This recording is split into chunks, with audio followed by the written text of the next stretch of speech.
हम आजकल की जो देखें एक पॉडकास्ट एक होते अच्छे, मैं कहती हूँ आप अगर किसी को बुलाते हैं तो इरफान आप उसको उसकी प्रोफेशनल लाइफ के बारे में पूछें, लेकिन हमारे यहाँ पॉडकास्ट में जानबूझ के ऐसे चुपते हुए सवालात निजी जिंदगी को लेके किए जाते हैं कि जिससे जो आपका मेहमान हो ना सिर्फ वो अनकंफर्टेबल हो, लेकिन आपको होता है कि अच्छा मैं ये सवाल पूछूंगा तो ये चीज़ वायरल हो जाएगी। जैसे मुझे अभी भी बहुत हर्ट करती है एक पॉडकास्ट वो हजरत करते हैं और उन्होंने हमारी बहुत ही प्यारी अदाकारा नूर जो कि अब देखें वो बिल्कुल भी अब एक दूसरी ज़िंदगी की तरफ चली गई हैं, उनसे उनकी शादियों के वाले से एक नहायत ही वाहियात किस्म का सवाल किया और इस तरह से किया कि जो हम देख रहे थे हम अनकंफर्टेबल हो गए। अच्छा, एक तरफ तो ऐसे कि आप ऐसे पर्सन सवाल करते हैं, दूसरी तरफ फिर जानबूझ की भी कोशिश की जाती है कि अपनी पर्सनल लाइफ की कोई ना कोई चीज़ ऐसी सामने रखी जाए कि आप एकदम से वायरल हो जाएं।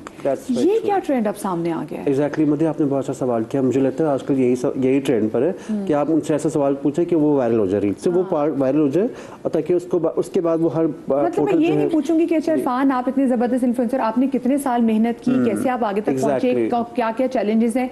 मैं मुझे अच्छा इरफान वो जो एक बार आपके साथ हुआ था वो क्या हुआ था, जरा वो तो बताएं इरफान। आई थिंक वो जो फुटबॉल वाला कंटेंट फुटबॉल है वो ज़्यादा वायरल हो शुरू हो गया बिकॉज मुझे लगता है कि ज़्यादातर वो इसलिए क्योंकि इससे रीच बढ़ती है या उससे लाइक्स अच्छे आते हैं या ज़्यादा पोर्टल शेयर होते हैं, तो एक स्ट्रैटेजी बन गई कि बाकी लोग भी शेयर करेंगे तो हमारा कंटेंट वायरल होगा, हमें किसी को पे नहीं करना पड़ेगा, किसी पोर्टल को हमारी फ्री में पब्लिसिटी हो जाएगी। तो ये आजकल बड़ा हो रहा है यहाँ पे। ये डजंट शो अस ये कि हमारा अपना माइंडसेट क्या है कि अगर हम इस तरह का कंटेंट देख रहे हैं। बदिया यू नो व्हाट, हम जिस तरह की एक नेशन है ना, हम बहुत सारी डिफिशेंसीज के साथ आगे बढ़ रहे हैं। फाइनेंशियल हो गई, रिलेशनशिप हो गई, स्पिरिचुअल हो गई, और आप लोगों को इन्फ्लुएंस कैसे करेंगे जब आप उन्हें कुछ ऐसा दिखाते हैं जो उनके पास नहीं है। आप जब अपने इन्फ्लुएंसर्स को देखते हैं तो वो एक ऐसी लाइफ दिखाते हैं जो इतनी लाविश होती है, जहाँ रिलेशनशिप्स इतने ही मजेदार होते हैं कि आपको देख के लगता है कि साहब जिंदगी गुजारे, इससे बेटर और क्या ही हो सकता है। लेकिन मुझे बनना है तो ऐसा बनना है। Like there was a time जब आप बच्चों से पूछा कि आपने क्या बनना है तो वो कहता था कि मुझे डॉक्टर बनना है, इंजीनियर बनना है, टीचर बनना है। आज आप पूछे क्या बनना है तो वो आपको 4-5 मोटे मोटे नाम देगा और बोलेगा मुझे ऐसा ही बनना है, मुझे इन्फ्लुएंसर बनना है, मुझे यूट्यूबर बनना है, मुझे पढ़ने की क्या जरूरत है। अच्छा, यूट्यूबर्स भी ऐसे बहुत सारे यूट्यूबर्स हैं जो बहुत अच्छा काम कर रहे हैं और बहुत मेहनत वाला काम कर रहे हैं, but at the same time आप जब रिलेशनशिप्स पर आते हैं तो you can see those content also जहां पर यू फील्स लाइक कि तुम्हारा रिलेशन बर्बाद हो जाएगा बॉस। क्यों? क्योंकि आपको हर किसी के पर्सपेक्टिव पे कुछ ना कुछ मिल जाएगा। हर किसी ने कुछ ना कुछ ऐसा कंटेंट बनाया हुआ है जिससे किसी ना किसी का कंटेंट प्रूफ हो जाएगा या उसका पॉइंट प्रूव हो जाएगा। If the other person is cheating, साहब उसका भी कंटेंट मौजूद है जो उसको प्रूफ सही करवा देगा। अगर कोई डिसलॉयल हो रहा है उसके लिए भी कंटेंट मौजूद है। हम जो बात कर रहे हैं कि वो चुपते हुए सवालात, वो चुपते हुए सवालात इसीलिए बिकॉज वो कहते हैं ना कि बदनाम ना होंगे तो क्या नाम ना होगा। एग्जैक्टली अगर हर किस्म की पब्लिसिटी है। यस, एटलीस्ट व्यूज तो मिले ना। अच्छा, आपको इस बात की फिक्र भी नहीं है कि आपका मेहमान किस बात पे कंफर्टेबल है, किस बात पे कंफर्टेबल नहीं है। मैं अभी एक रिसेंटली पॉडकास्ट देख रहा था जिसमें वो साहब बार बार बोले जा रहे हैं कि आई वांट कि आप अब आगे बढ़ें, आप आगे बढ़ें, आप इस टॉपिक को डिस्कस ना करें, बट साहब की भी बात देनी चाहिए कि वो नहीं रुके। वो पूछते रहे, उनका बस मैं चाहता हूं कि अब हम कुछ कर जाएं, अब हम आपके रिश्ते संभाल लें, हम आप ये कर लें, हम आपके दरमियान कुछ पैचअप करवाना चाहते हैं। सब social media is not the platform for that कि आप वहां पे पैचअप कराने बैठेंगे या फिर आप जरगे लगाएंगे। जब आपको अगला बंदा बोल रहा है कि अब आप आगे बढ़ें तो आप आगे बढ़ जाइए ना। बंद दरवाजों में होती है, कमरों में होती है, जहाँ पे आपने किसी से वो कहते हैं अगर आपने पैचअप करानी है कोई भी ऐसी बात तो वो अगर आप बाकी लोगों के सामने लाके रख देंगे तो एक तो ये भी। अच्छा, ये क्या इस पे क्या डोपामिन मिलता है क्या जब आप अपनी हर चीज़ जो है वो लोगों के सामने रखते हैं और आप एकदम से फेमस भी हो जाएं और लोग आपके नाम लेके, चाहे वो आपकी अच्छी बात हो या बुरी बात हो, उसको डिस्कस कर रहे हो और आप कहें मैं तो वायरल हूँ।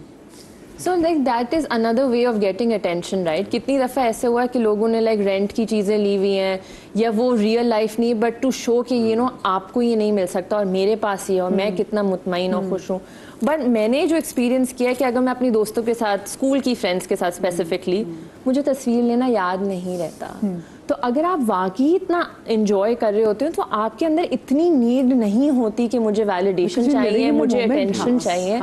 So this is just a way to get attention. That's what I believe. अच्छा, जैसे इन्होंने बात की, इरफान आप इनकी बात को सेकंड करेंगे कि जी लोगों ने जैसे बहुत सारे यूट्यूबर्स को भी देखा कि घर रेंट पे ले लिया, गाड़ी रेंट पे ले लिया और उसके बाद कह रहे हैं मैंने ये चीज़ खरीदी, मैंने ये चीज़ गिफ्ट लेके दी। और बहुत सी चीज़ें जो वो कर रहे होते हैं भाई वो उनकी ऑलरेडी क्या कहते हैं पेड होती है, उनकी स्पॉन्सर्ड होती है जो आपके सामने रख रहे होते हैं। आपने ऐसे एग्जाम्पल देखे? बिल्कुल, मैं तो खुद भी किया है। उसकी वजह ये कि वो कहते हैं ना fake it till you make it, right? Exactly आपने एक तरह से मैनिफेस्ट कर दिया क्या कि इरफान में से अगर आप कंफर्टेबल हो शेयर करें। एग्जैक्टली मुझे लगता है कि क्योंकि वो ग्लैमर लाइफ दिखानी होती है, एक बड़ा ग्लैमर लाइफ का मीडिया इज ऑल, मुझे लगता है is all about glamour, social media like all about glamour. Cover भी शोबिस को करते हैं, तो इसमें अगर आप वो कहते हैं ना कि आप उतने ग्लैमरस ना हो, अपनी ग्लैमर साइड ना दिखाएं, तो आपकी एक्सेप्टेबिलिटी नहीं में होगी। That's true, that's very true. Isn't it very harsh Irfan sometime कि आपको लगता है कि आपको बहुत एक्स्ट्रा एफर्ट पुट इन करते हैं? Exactly, मुझे बहुत ज़्यादा लगता है। और कितने फेक ऐसे लोग आते हैं जो मुझे मिलते हैं और जब जैसे कैमरा बंद वो बोलते हैं अच्छा चलो चले भी जाओ अब तुम। ऐसा भी होता है कि भाई वो अपनी क्या क्या बात कर रहे होते हैं कि हम ऑन एयर नहीं बता सकते। मुझे लगता है कि वो इतना फेक करते हैं, प्रिटेंड कि जैसे उनसे बड़ा कोई शरीफ इंसान है ही नहीं है, इतना अच्छा जितने मोतबर जितने वो इन्फ्लुएंस करते हैं वो है ही नहीं, बट जैसे कैमरा ऑफ होता है वो बस करते हैं, वो चेंज होती है। अच्छा ये वैसे फान में आपको वाकया अगर आप कंप्लीट जरूर सुनूंगी क्या वाकया था। और दूसरे जो फेक लोग होते हैं ना, इनकी एक अपनी एनर्जी होती है, और जब आप इन लोगों से मिलते हैं ना, यकीन माने ये अगर आपके अंदर पॉजिटिव एनर्जी, आप कोई 100 का भी गोला लेके जा रहे हो ना, ये आपको माइनस में कर देते हैं, आपको नेगेटिव में कर देते हैं। खुद को अपने आप झटकना बड़ा ज़रूरी होता है। तो इस पर बात भी करेंगे, लेकिन छोटी सी ब्रेक के बाद कहीं मत जाइएगा।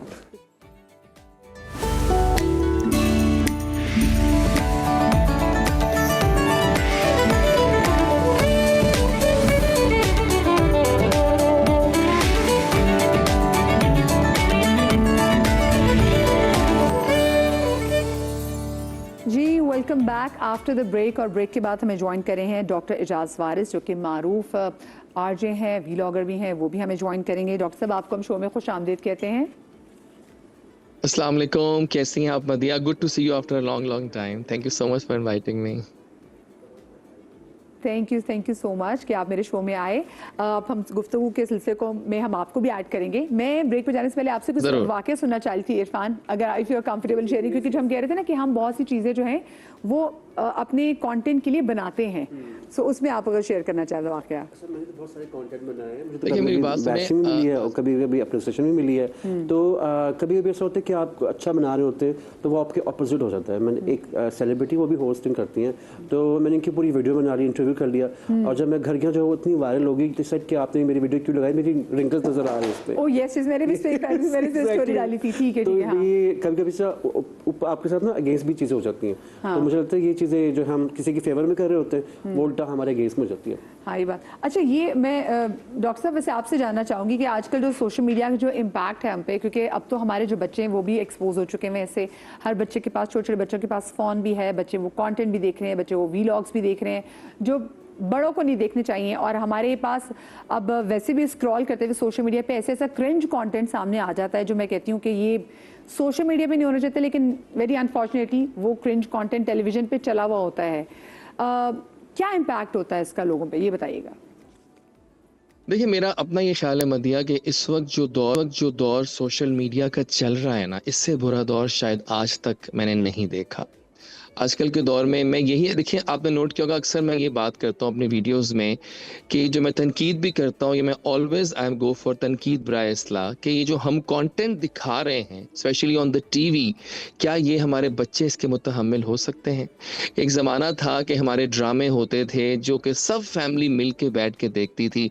आजकल के ड्रामे अगर आप नोट करें वो इतने बोल्ड हो गए हैं, इतने ओवर हो गए हैं और इतने डाउन हो गए हैं कि हम अक्सर अपनी फैमिलीज़ के साथ बैठ के नहीं देख सकते। और हमारे जो बच्चे जो स्पेशली टीन एजेस में हैं, उनकी आंखों में एक क्वेश्चन होता है कि डैड ये क्या देख रहे हैं हम लोग? बिकॉज देखिए ना, हमारा मुल्क इस्लामी जमहूरिया पाकिस्तान है, और मैं अक्सर ये बात भी बोलता हूँ अपने व्लॉग्स में भी कि प्लीज़ खुदारा अपने कल्चर को, अपने रिलीजन को, अपनी एथिक्स को साथ रखें, क्योंकि ये चीज़ बहुत ज़रूरी है। देखिए हमसाया मुल्क और जो बाहर के मुल्क है वो हमारे ड्रामे बहुत देखते हैं, और जब हमारे ड्रामों से एक इम्पैक्ट बाहर जा रहा होगा तो वो लोग क्या सोचते होंगे कि क्या हो रहा है। और यही हाल हो रहा है क्रिंज, अभी आप बात कर रही थी क्रिंज कंटेंट की, इतना ज़्यादा क्रिंज कंटेंट इस वक्त मार्केट में है कि आपको क्या बताऊं, कि जिसकी कोई एक लातादाद चीज़ चल रही है। इवन पॉडकास्ट में आप ऐसे ऐसे गेस्ट बुला रहे हैं जिनकी कोई विटेज नहीं है, जिनकी कोई फुटेज नहीं है, जिनका कोई, और बल्कि क्या बोला जाए, ऐसे ऐसे लोगों को आप प्रोमिनेंट कर देते हैं जिनका कोई प्रोफाइल नहीं है, कोई काम नहीं किया आपने, आप उनको क्यों लाके बिठाते हैं? जस्ट टू गेट, उनसे वायरल कंटेंट निकलवाना है, उनकी रील्स बनवानी है, उनको वायरल करना है, और जस्ट टू गेट व्यूज के साथ हम प्रोफाइल / कैरेक्टर की बात भी अगर कर लें, क्योंकि ऐसे ऐसे लोग जो खवातीन ऐसे ऐसे ख़वातीन को जाके सवालात पूछे जा रहे हैं और पूछे जा रहे हैं कि अच्छा जी आपको ईद पे क्या गिफ्ट मिला, वो ख़वातीन कौन है, वो डांसर्स हैं, वो ख़वातीन कौन है कि अच्छा जी वो आई बिलीव मेरे पास टेलीविजन पे इस्तेमाल करने के लिए वो वर्ड नहीं है, लेकिन जब वही हमारी बच्चियां भी देख रही हैं तो बच्चियां कहेंगी कि अच्छा भाई हम इतना क्यों पढ़ रहे हैं, हम इतनी जो है वो ऐसी ज़िंदगी गुजार रही हैं, ये तो कुछ भी नहीं करती, ये तो जाती हैं, हंसती हैं, खेलती हैं, बातें करती हैं, इनको डायमंड की रिंग्स मिल रही है, इनको गाड़ियाँ गिफ्ट मिल रही है। तो आपको लगता है कि ऐसी चीज़ हमें किसी भी प्लेटफॉर्म पर डिस्कस करनी चाहिए कि हमारी अपनी रिस्पॉन्सिबिलिटी नहीं बनती कि हम कैसे लोगों को ला के सामने प्रेजेंट कर रहे हैं? देखिए, ये आपने बहुत खूबसूरत सवाल किया और ये मैं हमेशा कहता हूँ कि as an anchor, as a social media person, as a TV person, हम पे बहुत भारी जिम्मेदारी है इस वक्त कि हमने किसको इनवाइट किया है। आप ऐसे ऐसे लोग इनवाइट कर लेते हैं और वो ऐसे बेतुके और जानबूझ कर, आपने नोट किया, ऐसे जानबूझ के हमारे एंकर्स क्वेश्चंस करते हैं और ऐसे लोगों से ऐसे कंटेंट उगलवाते हैं कि वो चीज़ वायरल हो जाए और फिर हमारे जो टीनेजर्स हैं, हमारे यंगस्टर्स हैं, स्पेशली जो हमारी जेन ज़ी है, उनके ज़हनों पे क्या असर पड़ रहा होगा। और देखिए, मैंने एक बात और भी नोट किया है कि पैसा जो है ना, हर वक्त पैसा पैसा हो रहा है, चाहे सोशल मीडिया और टीवी पर हो। प्लीज हम सबको बताना चाहते हैं कि पैसा इज नॉट एवरीथिंग। पैसा जरूरी है इंसान की लाइफ के लिए, लेकिन पैसे को इतनी फौकियत मत दें कि वो रिश्तों की धज्जियां उड़ा दे और रिलेशंस को उड़ा दे। और बिलीव करें कि मैं तो तंग आ चुका हूं कि ये इतने पैसे कमा रहा है, हमने इतने की गाड़ी ले ली, हमने ये कर लिया, हमने वो कर लिया, हमें कोई इंटरेस्ट नहीं है आपकी इन चीज़ों में। और ये चीज़ें फजूल टाइप की चीज़ें हैं, इसका कोई फायदा नहीं है। लॉन्ग टर्म में क्या काम आएगा? आपकी एजुकेशन। एजुकेशन हमेशा हमारी टॉप प्रायोरिटी मतलब टॉप पे होनी चाहिए प्रायोरिटी पे, क्योंकि these things are very important. और ये चीज़ हमें समझ नहीं आ रही है। हमारे टीनेजर उनके कच्चे जहन होते हैं, वो कहते हैं नहीं ये देखे ना, ये दिखा रहे हैं कि अगर ये ले ली, अगर ये दिखाया, यूट्यूब पे वीडियोस बना ली, व्यूज आ गए तो पैसे मिलेंगे और पैसे से we can shop everything. It's not a true fact, it's just a वक्ती शोशला होता है और कुछ नहीं होता। बिलीव करें, ये सब झूठ है। It's a fake life. इस फेक लाइफ को हमें मुकम्मल तौर पे इज्तनाब करना पड़ेगा। Seriously, I am so fed up of these so called YouTubers and TikTokers. सच में मैं गलत नहीं कह रहा आपसे, सीरियसली। अच्छा, जैसे भी आपने फेक लाइफ के बारे से बात की, मुझे बताया, जैसे मैं इरफान से बात भी करी थी कि ये इनका मिलना होता है क्योंकि ये शोबिस की लाइफ को कवर करते हैं, वहाँ पे जाते हैं। हाँ ना। जब ऐसे बहुत से लोग किसी मजमे में जाएं जहाँ पर ऐसे लोग मौजूद होते हैं जो कि फेक लाइफ गुजार रहे होते हैं और उनको अपनी सोशल मीडिया पर अपना एक अच्छा चेहरा दिखाना होता है, उनके साथ और बहुत सारी एनर्जीज भी एंटर हो रही होती हैं। हमें अपने आप को उन एनर्जीज को और अपनी स्पेस को एनर्जी से कैसे क्लियर करना है? ये कितना अच्छा सवाल किया आपने। सबसे पहले तो हमने ये देखना है कि हम जब किसी से मिल रहे हैं, हम कहीं जा रहे हैं, हम क्या फील कर रहे हैं। तो आप नोट करेंगे कि हर जगह की अपनी एनर्जी होती है। किसी से मिलके आप बहुत एनर्जेटिक फील करते हैं, किसी के साथ मिलके आप कहते हैं मैं इतना ड्रेन हो गई। जैसे आपने कहा कि कोई अननेसेसरी सवाल करता है तो वो आपका एक्सप्रेशन देखता है, आपको फील होता है कि मुझसे इन्फॉर्मेशन निकालना चाह रहे हैं, so you feel that discomfort. तो जब भी ऐसे हो तो फ्यू प्रैक्टिसेस जो कॉज मुझे इस तरह के क्लाइंट्स के साथ डील करना होता है, तो पहले आपने लाइक सॉल्ट वाटर से भी नहा सकते हैं। और एक चीगोंग एक टेक्निक है जिसके अंदर हम ब्रीदिंग एक्सरसाइज करते हैं, टैपिंग एक्सरसाइज करते हैं। सो इस तरीके से कि जब आपको कोई बहुत ज़्यादा इमोशनल आप कॉन्वर्जेशन कर रहे हैं या कोई भी ऐसी चीज़, कंटेंट देखने से भी ऐसे सी भी नहीं, हम लोगों से मिले कुछ ऐसा कंटेंट देखने से मैं भी कुछ क्रिंज कंटेंट की बात कर रही हूँ कि मुझे गुस्सा आता है कि व्हाई इज इट देयर। हम इतनी मेहनत कर रहे हैं पढ़ा लिखा कंटेंट बनाने में,